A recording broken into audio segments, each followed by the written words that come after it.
ভাই বোনেরা, কখনো ভেবেছেন আপনার জীবনের কষ্টগুলো, অসুস্থতা, টেনশন, দুঃখ কিংবা এমনকি পায়ে একটা কাঁটা বিঁধে যাওয়াও আল্লাহর কাছে কত বড় নিয়ামত হতে পারে? আজ আমি আপনাকে এমন এক হাদিস শোনাব যা আপনার দৃষ্টিভঙ্গি বদলে দেবে ইনশাআল্লাহ।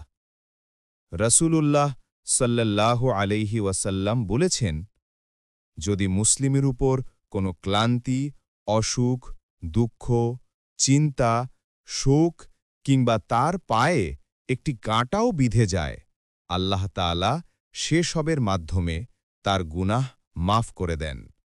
সহিহ বুখারী ৫৬৪২, রিয়াদুস সালিহিন ৩৮। ভাই বোনেরা, এ পৃথিবীতে কোনো মানুষ কষ্ট ছাড়া বাঁচে না।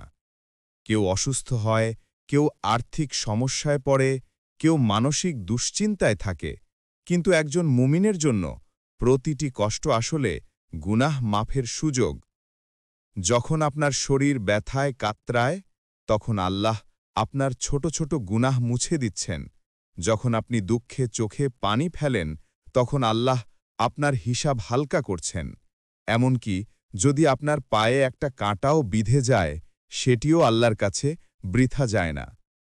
এটা আমাদের জন্য এক বিশাল আশা, কারণ পৃথিবীর কষ্টগুলো আসলে আখিরাতের জান্নাতের পথ তৈরি করছে। তাই যখনই কোনো সমস্যা আসবে, বলুন, আলহামদুলিল্লাহ, আল্লাহ আমাকে গুনাহ মাফের সুযোগ দিচ্ছেন। আল্লাহ যেন আমাদের সবাইকে ধৈর্যের সাথে কষ্টগুলো সহ্য করার তৌফিক দান করেন আর সেগুলোকে জান্নাতের সিঁড়ি বানিয়ে দেন। আমিন। ভাই বোনেরা, এই ভিডিওটি যদি আপনার হৃদয়ে ছুঁয়ে যায়, তবে এটিকে বেশি বেশি শেয়ার করুন, যাতে অন্যেরাও কষ্টের মধ্যে ধৈর্য ধরে আশা রাখতে পারে। আর ইসলামী মোটিভেশনাল ভিডিও নিয়মিত পেতে হলে চ্যানেলটি সাবস্ক্রাইব করুন, ভিডিওটিতে লাইক দিন এবং নিচে কমেন্ট করে লিখুন, আলহামদুলিল্লাহ।